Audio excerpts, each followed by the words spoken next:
Good morning, everyone. Good morning, Good morning, बच्चों. sir. Good morning, sir. Good morning, sir. Good morning, sir. Good morning, बच्चे. Good morning sir. Good morning. Good morning, sir. चलो बच्चों class start करें. तो अभी हमारा जो subject है वो हम कंट्रोल सिस्टम पढ़ने वाले हैं. तो कंट्रोल सिस्टम में हमने क्या सीखा था? हमने मैकेनिकल मॉडलिंग सीख ली थी कि किस प्रकार से हमें मैकेनिकल सिस्टम की मॉडलिंग करना है, और हमने एक इक्विवेलेंट सर्किट ड्रॉ कर लिया था उसका. ठीक है. तो कुछ किस प्रकार से था वो देखते हैं. एक मिनट. कुछ इस प्रकार से था. ये जो मॉडल बनाया था कुछ इस प्रकार से बना था. सर स्क्रीन Sir, प्रेजेंट नहीं screen हो रही है। present नहीं हो रही है. स्क्रीन पकड़ नहीं आ अच्छा, रही. ठीक ठीक बच्चे, ठीक. ये काम अच्छा किया यार, तुमने बता दिया, नहीं तो पता चलता. थोड़ी देर पढ़ा देता फिर पता चलता. चलो अब दिख रही है बच्चों स्क्रीन? Yes sir. ठीक है. तो Yes, sir. हमारा जो आखिरी टॉपिक जो हम पढ़ रहे थे उसको हल्का सा रिकॉल करते हैं, जिससे कि एक लिंक बन जाए हमारी. मैंने एक क्वेश्चन दिया था आपको कि right down differential equation of this mechanical system. जैसे ये मैकेनिकल सिस्टम है उसकी डिफरेंशियल इक्वेशन हमें लिखना है. And also find out analogous electrical network. और इस मैकेनिकल सिस्टम का एक एनालॉगस इलेक्ट्रिकल नेटवर्क भी ड्रॉ कीजिए बेस्ड ऑन फोर्स करेंट या फोर्स वोल्टेज एनालॉजी.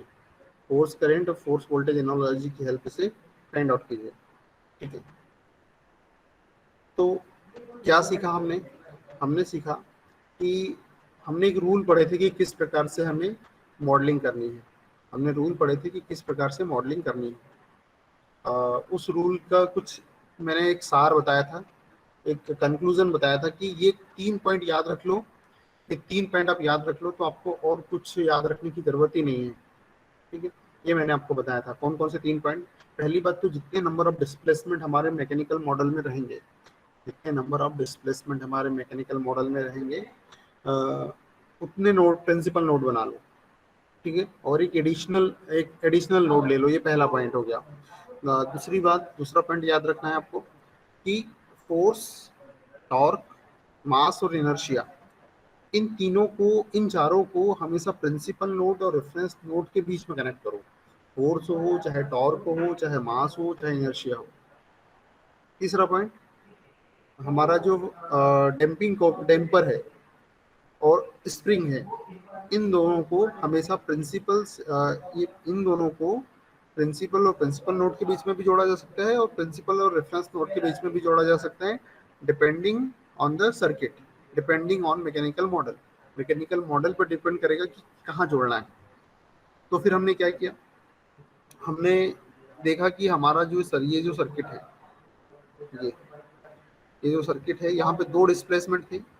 एक x1 डिस्प्लेसमेंट हो रहा है और x2 डिस्प्लेसमेंट हो रहा है. तो मैंने 2 नोड ले लिए, 2 प्रिंसिपल नोड ले लिया और एक एडिशनल रेफरेंस नोड ले लिया था. ठीक है. फिर मैंने क्या देखा? फिर मैंने रूल नंबर 1 कि फोर्स, टॉर्क, मास और इनर्शिया, इनको प्रिंसिपल नोड और रेफरेंस नोड के बीच में लगाओ. तो जो फोर्स लग रहा है, ये जो फोर्स लग रहा है, ये जो फोर्स लग रहा है F, इसको प्रिंसिपल नोड और रेफरेंस नोड के बीच में लगा दो. तो इस फोर्स का प्रिंसिपल नोड तो x1 हो जाएगा क्योंकि x1 पे लग रहा है ये. ठीक है. तो ये प्रिंसिपल नोड x1 और रेफरेंस नोड के बीच में मैंने इस मास m1 को लगा दिया, इस फोर्स को लगा दिया. ठीक है. और ये जो मास है, फोर्स और मास दोनों को प्रिंसिपल नोड और रेफरेंस नोड के बीच में लगाते हैं. तो ये जो मास m1 है, इसको भी मैंने प्रिंसिपल नोड, इसका प्रिंसिपल नोड तो x1 ही रहेगा, तो x1 और रेफरेंस नोड के बीच में लगा दिया.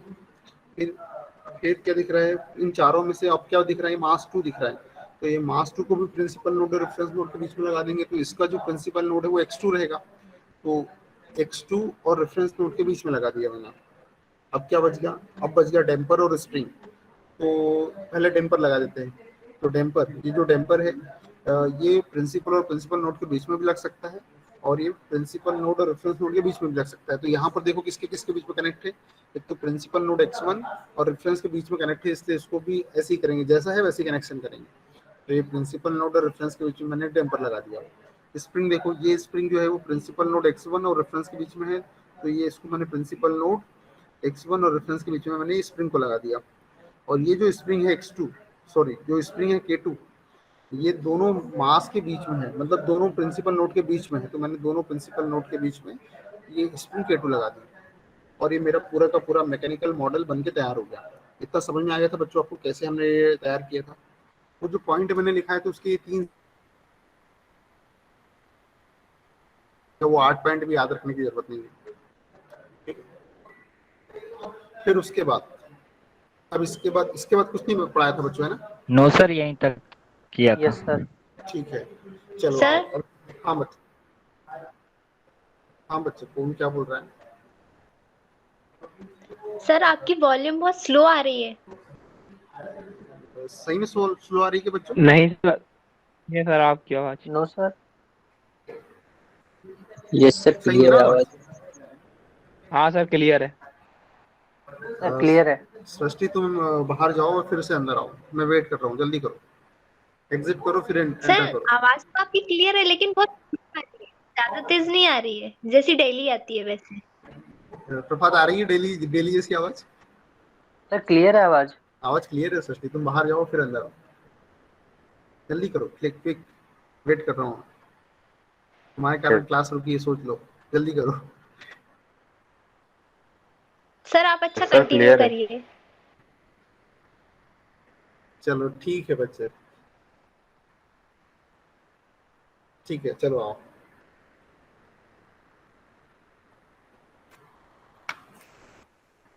अब देखो बच्चों, अब हमने कितने रूल पढ़ लिए और ये कहाँ तक के रूल के लिए हमने अभी तक पढ़ लिया? हमने एक number 1 rule, take number of principal node, ये वाला रूल फॉलो कर लिया है। टेक 1 एडिशनल नोड, ये वाला रूल भी फॉलो कर लिया है। ऑलवेज कनेक्ट मास और इनर्शिया बिटवीन प्रिंसिपल नोड और रेफरेंस नोड, ये रूल भी फॉलो कर लिया हमने। Fourth point, always connect force या टॉर्क बिटवीन प्रिंसिपल नोड और रेफरेंस नोड, ये रूल भी फॉलो कर लिया। कनेक्ट डैम्पिंग और spring element either between two principal node या बिटवीन प्रिंसिपल नोड और रेफरेंस नोड, ये रूल भी हमने फॉलो कर लिया। छठवां rule, write down differential equation, तो हमने डिफरेंशियल इक्वेशन अब ये हमें करना है, इस 6 रूल को फॉलो करना है कि राइट डाउन डिफरेंशियल इक्वेशन। अभी हमने डिफरेंशियल इक्वेशन नहीं लिखी ना बच्चे, यस तो ये सर। हमें 6 पॉइंट को फॉलो करना है। अब उस मॉडल को देख के डिफरेंशियल इक्वेशन बनाना है, बहुत ईजी है बच्चे, मजा आ जाएगा। देखो, right down differential equation for each node, जितने भी नोड हैं उन सभी के लिए हमें डिफरेंशियल इक्वेशन लिखना है। सृष्टि तुम्हें आवाज नहीं आ रही है तो कोई प्रॉब्लम नहीं है, जो वीडियो रिकॉर्ड हो रहा है ये वीडियो से पढ़ लेना, ठीक है? चलो बच्चे आगे बढ़ रहे हैं हम लोग, ठीक है। और नंबर 6, ये एक काम करते हैं, डायग्राम को उस साइड लेके चलते हैं, जरा उस पेज पे लेके चलते हैं डायग्राम को, थोड़ा अच्छे से देखते हैं कुछ, बढ़िया।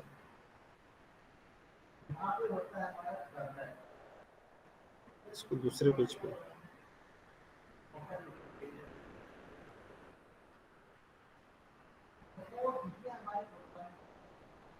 ठीक है, थोड़ा सा बड़ा बड़ी लाइन लेते हैं, ठीक है बच्चे। अब 6 rule, write down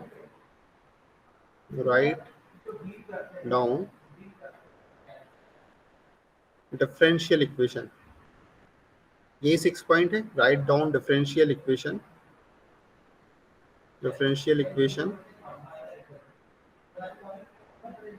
at each node, सारे नोड पे हमें डिफरेंशियल इक्वेशन लिखना है। तो सबसे पहले हम x1 नोड पे डिफरेंशियल इक्वेशन लिखेंगे। पर डिफरेंशियल इक्वेशन पहले लिख लेते हैं एक बार, क्या पढ़ी थी बच्चे हमने differential equation? Force equal to M D square X by D T square plus, उसके बाद क्या पढ़ा था? F D X by D T plus, और क्या पढ़ा था हमने? K X. यही हमारी डिफरेंशियल इक्वेशन थी। Yes yes sir. सर। ठीक है, अब इसको देख देख के हमें डिफरेंशियल इक्वेशन लिखना है, ठीक है? अब देखो, 8 नोड x1, नोड x1 पे देखो बच्चे, फोर्स पे सबसे पहले फोर्स लिखेंगे। नोड x1 पे कितना फोर्स लग रहा है बच्चे? तो F फोर्स लग रहा है, देखो ये नोड x1 पे कितना फोर्स है? F फोर्स है। तो मैं यहाँ फोर्स लिख दूंगा F। अब ये मास जो हमारा नोड x1 है उस पे कितना मास जुड़ा है बताओ? Yes, sir. M1 जुड़ा है। नोड x1 पे कितना मास जुड़ा है? M1 जुड़ा है। तो इस m की जगह पे M1 लिख दूंगा। और d square x1, node x1 है इसलिए x की जगह पे x1 dt square plus damping coefficient कितना है? F ही है। तो F ही है, x1 पे कितना है? F ही है डैम्पर, तो F की जगह पे F ही रहने देते हैं। और x की जगह पे dx1 आ जाएगा क्योंकि x1 नोड की बात कर रहे हैं हम। dx1 बाई dt प्लस अब कितना स्प्रिंग कौन सी कनेक्ट है इस x1 पर? x1 पे कौन सी स्प्रिंग कनेक्ट है? यहाँ पे तो बच्चों ऐसा लग रहा है कि दो स्प्रिंग कनेक्ट है। इस x1 पे K1 भी कनेक्टेड है और K2 भी कनेक्टेड है। इस x1 नोड पे स्प्रिंग K1 भी जुड़ी हुई है और इस x1 पे K2 स्प्रिंग भी जुड़ी है। तो पहले इस K1 वाली स्प्रिंग को ले लेते हैं, थोड़ा सा इसको छोटा करते हैं।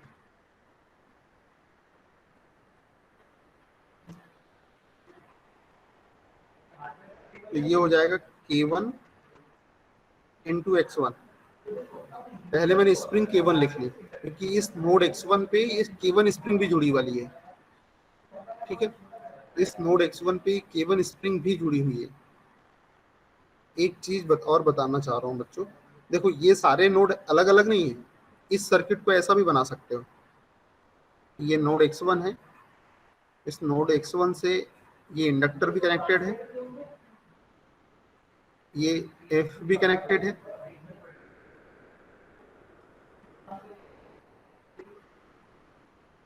ये फोर्स भी कनेक्टेड है,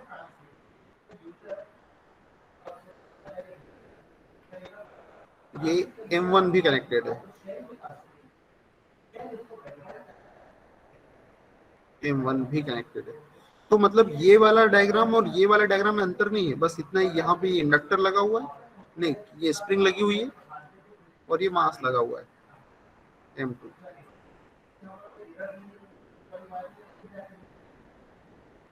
तो बच्चों कहने का मतलब ये वाला डायग्राम और ये वाला डायग्राम एक ही है।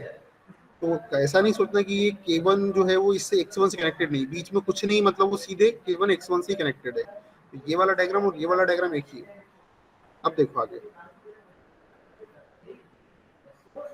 ये एक तो ये जो नोड x1 है इससे K1 कनेक्ट था तो मैंने K1x लिख दिया, और इस नोड x1 से K2 भी कनेक्टेड है लेकिन वो x1 और x2 के बीच में कनेक्टेड है, इसलिए मैं उसको ऐसा लिख लूंगा कि K2, लेकिन जो डिस्प्लेसमेंट है वो अब केवल x1 नहीं, x1 माइनस x2 है।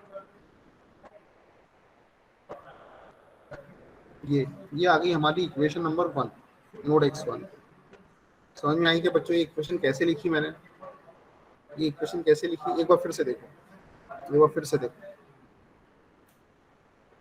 मुझे नोड x1 पर डिफरेंशियल इक्वेशन लिखना है और जो मेरी ओवरऑल डिफरेंशियल इक्वेशन है वो ये है, f equal to M D square X by D T square F D X by D T plus K X. ये मेरी ओरिजिनल डिफरेंशियल इक्वेशन है किसी भी नोड पर।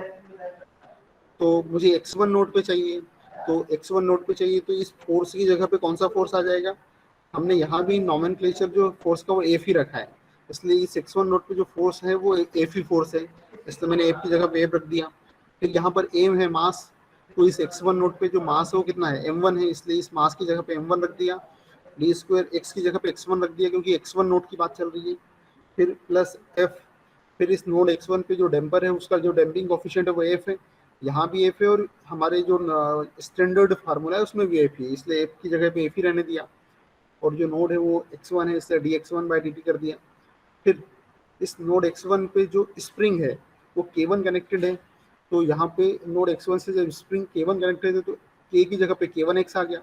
लेकिन एक स्प्रिंग नहीं, यहाँ दो स्प्रिंग कनेक्टेड है, K2 स्प्रिंग भी कनेक्ट, लेकिन वो दोनों डिस्प्लेसमेंट के बीच में है, दोनों डिस्प्लेसमेंट के बीच में है, इसलिए K की जगह पे K2 लिख देंगे, और लेकिन जो x की जगह पे x1 माइनस x2, ये दो स्प्रिंग की वजह से दोनों की अलग अलग इक्वेशन ये आ जाएगी। समझ में आएगा बच्चों आपको क्या लिखा मैंने, कैसे बनाई है इक्वेशन? ऋषिराज समझ में आया? Om yes sir. Yes sir. Sir आ गया समझ में। आ गया ना? और ऋषि तुम्हें समझ में आया? रिप्लाई नहीं किया तुमने? आ गया ना? चलो ठीक। ठीक है प्रभात। यस सर आ गया समझ में। श्रेयांश है क्लास में? श्रेयांश ने कब से क्लास ज्वाइन नहीं की है? बहुत दिनों से नहीं की शायद। चलो ठीक है बच्चों, नोड x2 पे लिखते हैं। अब ये नोड x1 हो गया, अब नोड x2 पे इक्वेशन लिखते हैं। ठीक है, 8 नोड x2 नोड पे देखते हैं क्या हो रहा है। नोड x2 पे बच्चों, ये नोड x2, इस पे कोई फोर्स दिख रहा है क्या बच्चे? इस नोड x2 पे कोई फोर्स है क्या? नो नहीं है। सर। नो कोई सर। कोई फोर्स नहीं, नो इसलिए सर। जीरो। कोई फोर्स नहीं है इसलिए जीरो लिख देंगे। कोई मास है क्या यहाँ पे फोर्स x2 पे? हाँ दिख रहा है, yes sir, m M2। Sir M2। m2 दिख रहा है। और डी स्क्वायर एक्स की जगह पर डी स्क्वायर x2 आ जाएगा, क्योंकि नोड x2 की बात चल रही है। D square x2 upon D T square plus, कोई टेम्पर कनेक्टेड है क्या बच्चों इस x2 से? नो नहीं सर। है, इसलिए नो वो सर नहीं है। इसलिए वो भी जीरो है। प्लस, कोई स्प्रिंग कनेक्टेड है क्या? हाँ कनेक्टेड है, yes K2 sir. Spring connected है, तो वो K2 आ जाएगा। लेकिन वो दो डिस्प्लेसमेंट के बीच में है, इसलिए K2 इंटू x2, ये x1 माइनस x2 था तो ये x2 माइनस x1। ये इक्वेशन नंबर 2। ठीक है, ये हो गया K2 है ये K2।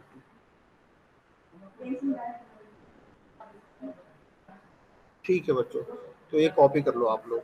अच्छा कहाँ से कॉपी करना है आपको? इधर तो कुछ कॉपी करने का नहीं है। अच्छा इधर कुछ कॉपी करने का नहीं है। ठीक है, ठीक है बच्चों, इसे इसे ही कॉपी करो आप। जल्दी करना बच्चों, है ना, टाइम मत लगाना यहाँ पे।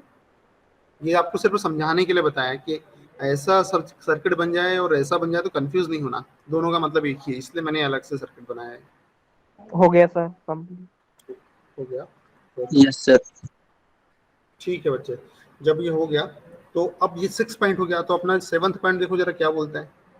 7th पॉइंट क्या बोलते हैं? Now replace each element, now replace each element by it's analogous element.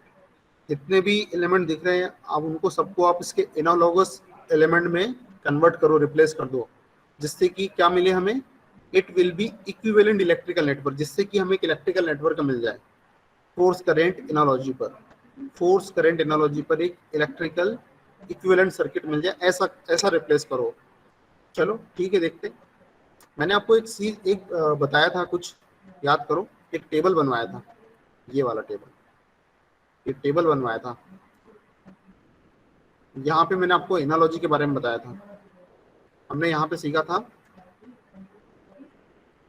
Force current analogy, force torque current analogy, force torque voltage analogy, ये हमने पढ़ी थी, ये हमने पढ़ी थी। तो हमसे बोल रहे हैं कि फोर्स करंट एनालॉजी, तो ये फोर्स और एक करंट एनालॉजी की में कन्वर्ट करो इलेक्ट्रिकल इक्विवेलेंट सर्किट को। ठीक है, देखते हैं फोर्स करंट एनालॉजी में, मतलब फोर्स के पैरामीटर को इलेक्ट्रिकल पैरेलल कंट्रोल सिस्टम में कन्वर्ट करो, कहने का मतलब ये है। तो देखो, ये मास का जो मास की जगह पे कैपेसिटर आ जाएगा, जो डैम्पर है उसकी जगह 1/r आ जाएगा, जो स्प्रिंग का कोफिशिएंट है उसकी जगह पे 1/L आ जाएगा, एक्स की जगह फाई आ जाएगा, और कहीं पे dx/dt है तो वहाँ d5/dt आ जाएगा। ठीक है, चलो अब इसी का हम यूज करेंगे। ये जो मॉडल है इसकी जरूरत पड़ेगी हमें। ठीक है बच्चों, ये मॉडल है अपना, ये अपना मॉडल है। और हमें क्या करना है, ये हमारा मैकेनिकल नोडल डायग्राम बोलते हैं इसको, ये मैंने आपको बताया था। ये जो डायग्राम है इसको मैकेनिकल नोडल डायग्राम बोला जाता है। Mechanical nodal diagram, mechanical nodal diagram बोला जाता है इसे। ठीक है, तो जो नोड होते हैं, जो नोड होते हैं वो किस में होते हैं? पैरेलल सिस्टम में होते हैं। इलेक्ट्रिकल सिस्टम की बात करें तो जो नोड वाला कॉन्सेप्ट आता है वो पैरेलल सिस्टम में आता है। जब नोड की बात करें तो वो इलेक्ट्रिकल में कहाँ पे बनते हैं, अधिकतर पैरेलल ब्रांचेस में बनते हैं नोड, पैरेलल सिस्टम में बनते हैं। तो पैरेलल सिस्टम मतलब करंट वाला सिस्टम। पैरेलल हमने पढ़ा था पैरेलल कंट्रोल सिस्टम, ये देखो ये हमने पढ़ा था इधर डिटेल में, पैरेलल वाला सिस्टम यही था शायद। ये तो वोल्टेज वाला है, ये तो वोल्टेज वाला सिस्टम है।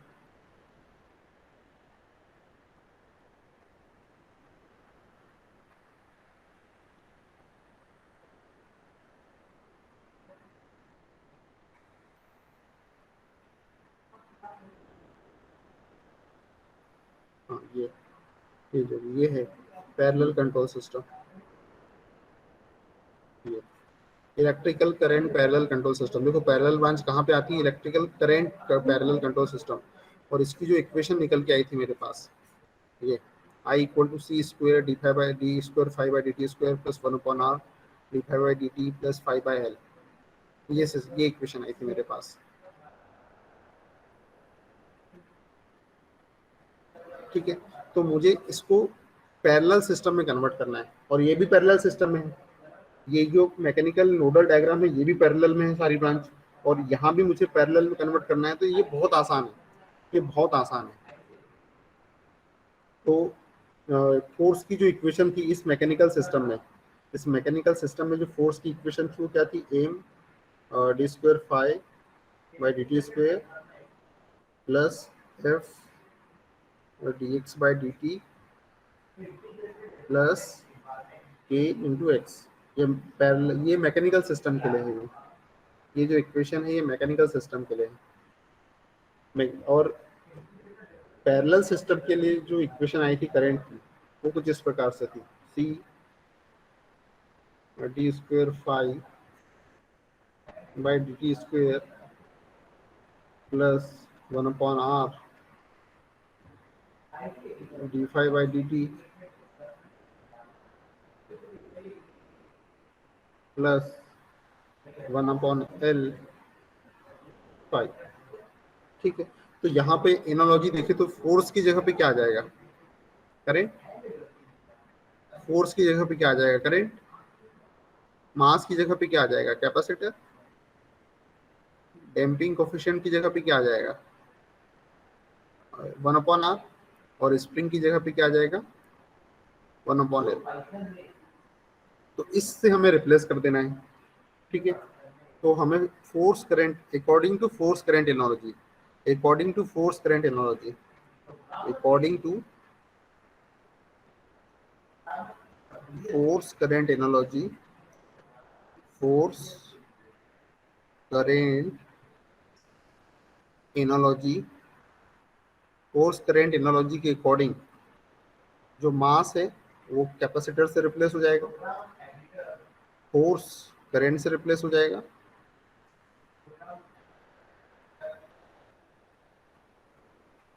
और क्या है, जो डैम्पर है, डैम्पिंग कोफिशिएंट है, ये मेरा वन अपॉन आर से रिप्लेस हो जाएगा। जो स्प्रिंग वाला है ये वन अपॉन एल से रिप्लेस हो जाएगा। ठीक है, और क्या है, जो एक्स है वो फाइव से रिप्लेस हो जाएगा, जो एक्स है वो फाइव से रिप्लेस हो जाएगा। जहाँ जहाँ यहाँ पे एक्स से है हुआ यार, यहाँ पे एक्स होगा, ये बाय मिस्टेक लिखा गया है, आपने बोला भी नहीं यार, बोलना चाहिए ना आप लोगों को। ठीक है, तो जो एक्स है वो फाइव से रिप्लेस हो जाएगा। तो अब हम मॉडलिंग करेंगे, तो यहाँ ये स्प्रिंग है K1, इसको किससे रिप्लेस कर दूं, वन अपॉन एल से।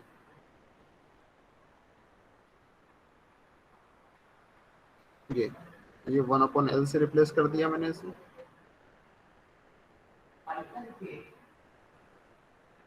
ये डैम्पर है, डैम्पिंग कोफिशिएंट, ये जो डैम्पिंग कोफिशिएंट है, इस डैम्पिंग कोफिशिएंट को मैं रिप्लेस कर दूं किससे करूं, वन अपॉन आर से। तो इसकी जगह लिख दूं वन अपॉन आर। ब्रांच जैसी की वैसी रहेगी क्योंकि ये भी पैरेलल सिस्टम है, ये भी पैरेलल सिस्टम है, इसलिए ब्रांच से चेंज नहीं होने वाली, वन अपॉन आर। ठीक है, आगे फोर्स को मैं किससे रिप्लेस कर दूं, करंट से। फोर्स को किससे रिप्लेस कर दूं, करंट से। तो मैंने फोर्स को रिप्लेस कर दिया करंट से। फिर आगे मास को कैपेसिटर से रिप्लेस करना है तो उसको C1 नाम देता हूँ।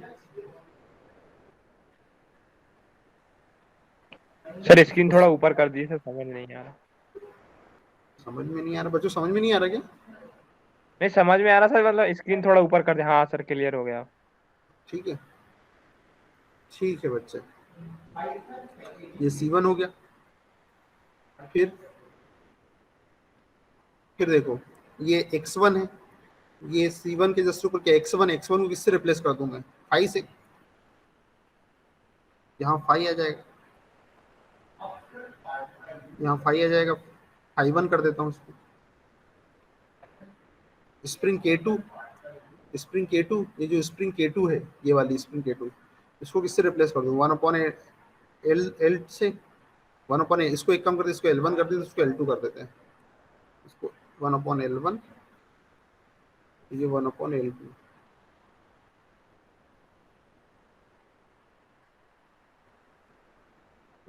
L2, ठीक है। मास को फिर C2 से, मास को कैपेसिटर से रिप्लेस करना है, तो ये कैपेसिटर से रिप्लेस कर दो। देखो फोर्स वोल्टेज एनालॉजी भी आपके इसमें सिलेबस में है या नहीं देखना पड़ेगा मुझे, इसलिए फोर्स करंट एनालॉजी तक पढ़ा रहा हूँ। फोर्स वोल्टेज एनालॉजी ज़्यादा हो जाएगी, वो थोड़ा हाईयर लेवल हो जाएगा, गेट के लेवल का हो जाएगा, इसलिए वहाँ तक नहीं जाते। बस ये इधर ख़त्म कर देते हैं। तो ये φ1, यहाँ φ2, ये कैपेसिटर C2। देखो बच्चों ये इलेक्ट्रिकल सर्किट है, इलेक्ट्रिकल सर्किट में फ्लक्स कहाँ से आ गया? नहीं रहता है, लेकिन दिखता कहाँ है फॉर फ्लक्स को डिनोट थोड़ी कर सकते हैं। तो एक्चुअल में इस फ्लक्स को φ1 और φ2 को रिप्लेस करना पड़ेगा मुझे। φ1 को रिप्लेस कर देता हूँ मैं dφ1/dt। dφ1/dt क्या हो जाता है? EMF, voltage. तो ये φ1 को रिप्लेस कर दूंगा V1 से, और φ2 को रिप्लेस कर दूंगा dφ2/dt। और जो किसके बराबर होता है? ये वोल्टेज के इक्वल होता है, तो इसको V2 नाम देता हूँ, तो इसको V2। तो मैकेनिकल मॉडलिंग में φ1 और φ2 नहीं रहेगा, φ1 और φ2 हट जाएगा V1 और V2 से।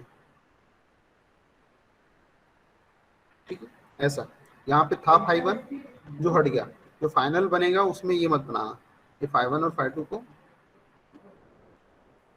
मत बनाना।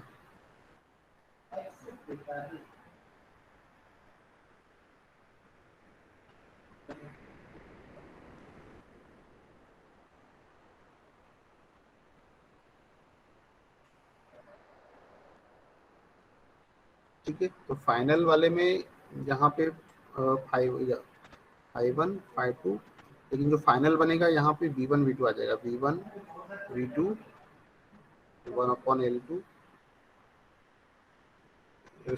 ये पेन का कलर चेंज कर देते हैं,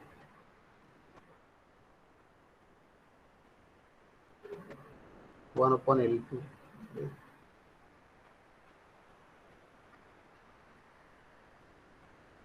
और